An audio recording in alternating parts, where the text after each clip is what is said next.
자, 이어서 채권 흐름 알아보도록 하겠습니다. 주간 채권 플로우 들어가 볼 텐데요. 자, 오늘은요, 하이투자증권의 김명실 연구위원입니다. 안녕하십니까? 네, 안녕하세요. 네. 자, 계속 채권 시장이 단기물 중심으로 하락을 지속하고 있더라고요. 그래서 이러한 것의 원인은 어디에 있고 또 지속될지 궁금합니다. 지난주 어떻게 보셨어요?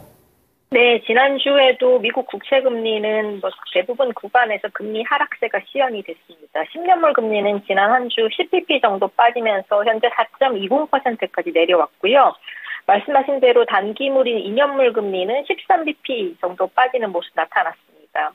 아무래도 지난주 금리 흐름 중에 가장 인상적이었던 날은 3월달 FOMC 결과가 나온 날이죠. 20일이었습니다. 그날 이제 단기 통화 정책 전망에 민감한 2년물 금리가 8.1bp 정도 떨어졌습니다. 10년물은 2bp 정도밖에 떨어지지 않았는데도 불구하고요. 그러면서 전반적으로 금리 하락 압력 자체가 크게 발생했다라고 보시면 되실 것 같습니다. 이유 중 하나는 단기물 자체는 올해 연내 인하가 시작될 수 있다는 점, 그리고 인하 횟수가 올해 3회 인하가 유지됐다는 재료에 주목하면서 상대적으로 단기물 금리 하락 압력이 크게 발생했다라고 보시면 되실 것 같습니다. 한국도 유사한 흐름 보였습니다. 국고채 3년물 금리는 일주일 전 대비 1.8bp 정도 빠진 3.28%까지 내려왔고요. 10년물 금리는 4.6bp 빠지면서 3.36%까지 금리가 하락하는 모습들 나타났습니다.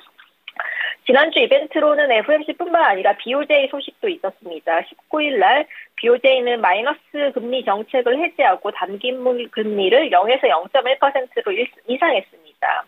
다만 이제 YCC가 끝난 뒤에도 현재 국채 매입 규모는 유지할 것으로 전해졌고요. 때문에 실질적으로 BOJ의 금리 인상에 대해서 한국 채권 시장의 영향력은 굉장히 낮았다라고 보시면 되실 것 같습니다. 네. 자, 전반적인 국채 시장의 흐름 좀 정리를 좀 해봤고요. 다음 이슈로 좀 넘어가 보도록 하겠습니다. 자, 지금 채권 시장과 관련된 키워드 한 줄로 평가하신다면요? 네, 키워드는 아무래도 지난주 FOMC를 통해서 알려졌던 6월달 금리 인하 가능성이 굉장히 높아졌다라는 점을 좀 꼽고 싶습니다. 네, 아무래도 지난주에 글로벌 중앙은행에서 이제 움직임들이 여러 가지가 업데이트가 돼 있는 상황이라서 저도 궁금했던 게 인하 횟수라든지 인하 시기 이것과 관련해서 의견이 좀 변화 없으신지 궁금했습니다. 어떻습니까? 네, 지난주 FOMC의 주요 포인트부터 조금 말씀을 드리겠습니다. 성명서 내용은 이제 1월달 FOMC랑 비교해서 거의 변화가 없었습니다. 새롭게 추가된 문구도 없었고요. 다만 시장에서 궁금했던 건 아무래도 점도표였습니다. 시장의 우려는 점도표의 인하 횟수가 기존 3회에서 2회 정도로 내려오지 않을까였는데 실제로 이제 발표 직후에 24년도 정책금리 중간값이 4.6% 그대로 유지가 됐습니다. 3회 인하가 유지가 됐다는 거죠. 올해 인하 속도를 당초 예상대로 유지했지만 이제 2025년과 2026년은 인하 횟수가 기존 대비해서 25bp 정도 줄어들었습니다. 다만 그럼에도 불구하고 올해 인하 횟수 자체가 변하지 않았다는 점에 주목을 했습니다. 그리고 세 번째 포인트는 올해 성장률 전망치가 2.1%로 기존 1.4%에서 굉장히 큰 폭으로 상향 조정됐다라는 점입니다. 다만 성장률의 큰 폭 상향이 굉장히 의외이긴 했지만 채권 시장에서는 연내 금리 인하 횟수가 동일하게 유지됐다는 것, 그리고 물가 전망치도 헤드라인 물가 지표가 동일하게 책정됐다는 점에서 이런 점들을 조금 긍정적으로 받아들인 것 같습니다. 이어서 나온 파월 의장의 기자회견에서도 몇 가지 포인트들이 있었습니다. 노동시장의 재균형이 인플레이션 상승을 지속적으로 완화할 것이라는 멘트가 도비시하게 해석되면서 시장금리 강세를 이끄는 재료로 작용을 했습니다. 중립적인 포인트들도 많았지만 대체적으로 도비시하다는 게 총평일 것 같고요. 현재 미국의 인플레이션 상황이 연준의 목표치인 2% 달성을 위해서는 조금 시일이 걸린다는 거에서는 모두 다 동의했지만 그렇다고 해서 지금 기준금리 인상이라든지 긴축의 기간을 조금 장기간 가져갈 가능성들은 굉장히 낮은 FOMC였다고 보시면 될 것 같습니다. 그 외에 중요한 내용은 이제 지난 1월 달에 예고됐던 QT 감속과 관련된 부분이었습니다. 이번 FOMC에서 구체적으로 변경은 되지 않았지만 조만간 QT 속도를 늦추는 이런 의견들을 제시하면서 이런 부분들도 추가적인 완화 정책으로 해석이 됐고 결론적으로는 미국 국채 금리를 가파른 속도로 끌어내리는데 크게 기인을 했다라고 보고 있습니다.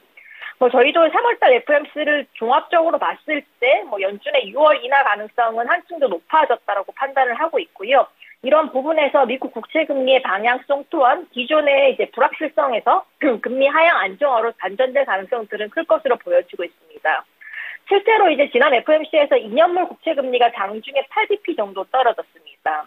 뭐 성장률 전망치 상향 조정이라든지 QT 관련된 논의가 생각보다 구체적이지 않았다는 점에 비해서는 오히려 채권 시장은 금리나 횟수에 주목하면서 이를 우호적인 재료로 해석을 할 수 있을 것 같습니다. 다만 한 가지 걱정스러운 건 앞서 말씀드린 여전히 연착륙에 대해서의 강한 자신감을 보였던 파월 의장 그리고 연준의 스탠스일 것 같고요. 이런 점들을 종합해 봤을 때는 미국 장기물 국채금리, 10년물 국채금리는 현재 4.2%까지 레벨대를 낮췄는데 뭐 여기서 하단을 4.0%까지는 추가적으로 안정화 흐름들 나올 수 있을 것으로 보여지지만 여전히 성장에 대한 기대치가 높다는 측면에서 4% 아래로 떨어지기는 적어도 5월달 FOMC 전까지는 어렵다라고 생각을 하고 있습니다. 네. 자, 계속해서 관련된 의견을 유지를 해 주십니다. 6월 인하, 그리고 연내 75bp 인하 좀 얘기를 해 주시면서 좀 단기물을 좀 더 주요하게 좀 봐야 될 것 같다라는 생각도 하게 됐습니다. 자, 그럼 마지막으로 이런 채권 시장, 어쨌든 큰 파고들을 FOMC를 통해서 좀 넘어가 있는 그런 상황이라 계속해서 숨고르기가 이어질지 이 부분도 좀 궁금합니다. 어떻게 전망하십니까? 네, 이번 주는 뭐 미국 PC 가격 지수가 발표가 예정돼 있습니다. 다만 이제 직전 FOMC에서 파월 의장이 계절적 요인을 거론하면서 인플레이션 재반등 우려를 불식시킨 점을 고려하면 실제로 PC 가격 지수에 대한 채권 시장의 민감도는 크지 않을 수 있다라고 생각하고 있습니다. 한편 앞서 말씀드린 것처럼 지금 미국의 성장률 전망치가 2% 이상으로 상향 조정된 점, 그리고 QT 감속이 여전히 미시행적이라는 점에서 장기물 금리의 추가 하락은 발생하기는 조금 어렵지 않을까라고 생각을 하고 있고요. 그런 측면에서 봤을 때 커브 측면에서 당분간 국채 시장은 커브 스틸 압력이 우세해 보이고요. 10년물 레인지를 4%에서 4.3% 정도로 전망을 하고 있습니다. 자, 관련된 내용들 잘 참고하겠습니다. 감사합니다. 감사합니다. 네, 하이투자증권의 김명실 연구위원이었습니다.